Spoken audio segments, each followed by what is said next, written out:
Welcome. My name is Richard Hosnett, and my goal is to help you live more of a wisdom-inspired life. In this in-depth wisdom series, I'm sharing with you bits of wisdom from Paramahansa Yogananda, a God-realized enlightened avatar, founder of the Self-Realization Fellowship, and my beloved guru.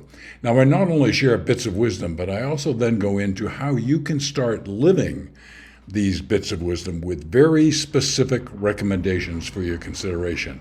Okay, so let's get into today's wisdom.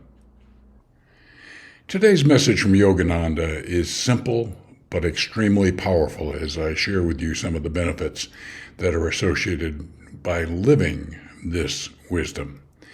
So let me get into the quote. Desirelessness does not mean ambitionless existence. It means to work for the highest and noblest goals without attachment. Okay? So a few things here. I've covered in a previous episode the subject of attachment. Attachment is we get attached to solutions, we get attached to people, we get attached to things. Whenever we do get attached to any of those and more, we limit ourselves in ways that we just cannot imagine and fully understand.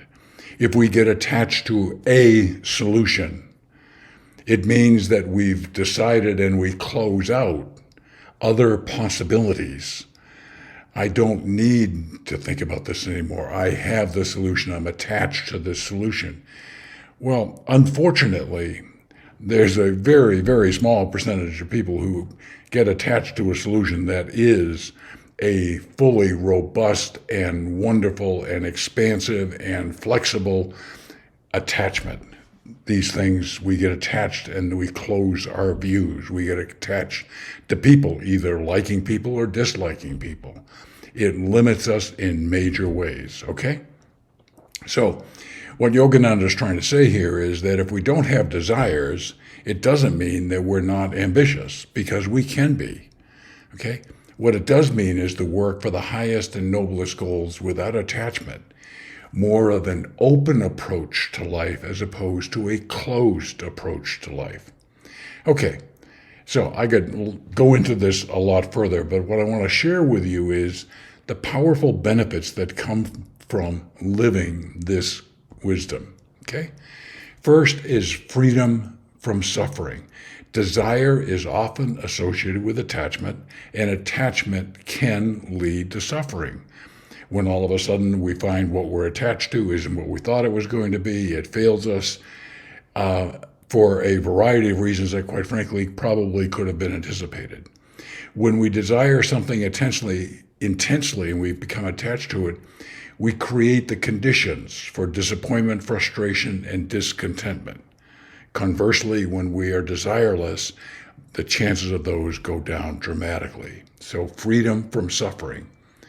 Not surprisingly, number two benefit is inner peace and contentment. When we're attached to something and we fear losing it, that fear of any kind disturbs our peace and contentment.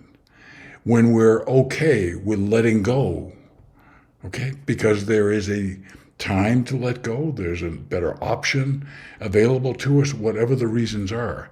But attachment keeps us in a closed box, okay?